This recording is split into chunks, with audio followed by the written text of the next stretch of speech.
Lahore chamber of commerce and industries the election 2018-19 ਉਮੀਦਾਂ ਦੇ ਮੁਤਾਬਕ ਪਿਆਫ ਫਾਊਂਡਰ ਅਲਾਇੰਸ ਨੇ ਜਿੱਤ ਲਿਆ ਹੈ।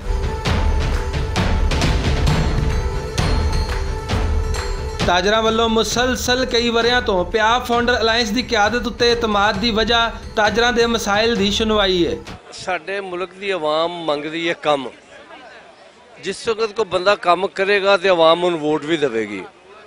ਇਹ ਪਿਛਲੇ 5-7 ਸਾਲ ਤੋਂ ਪਿਆਫ ਫਾਊਂਡਰ ਅਲਾਇੰਸ ਦਾ ਜਿਹੜਾ ਤਰੀਕਾਕਾਰ ਹੈਗਾ ਉਹ ਬਹੁਤ ਚੰਗਾ ਹੈਗਾ।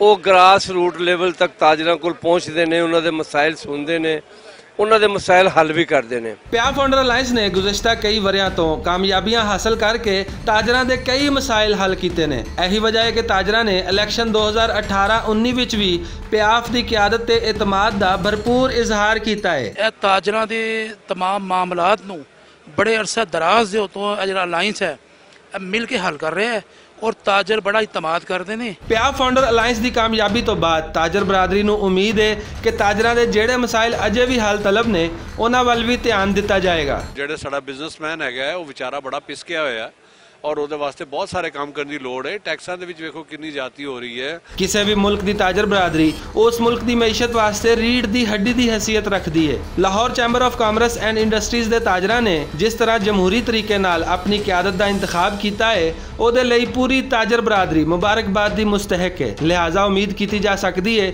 ਕਿ ਤਾਜਰਾਂ ਦੀ ਨਵੀਂ ਕਿਆਦਤ ਐਸੇ ਫੈਸਲੇ ਲਏਗੀ ਜਿਹੜੇ ਤਾਜਰ ਬਰਾਦਰੀ ਦੇ ਨਾਲ-ਨਾਲ ਮੁਲਕੀ ਮਈਸ਼ਤ ਵਾਸਤੇ ਵੀ ਮੁਫੀਦ ਸਾਬਤ ਹੋਣਗੇ। कैमरामैन जिशान भट्ट दे नाल असगर अली, भुलेखा TV, लाहौर।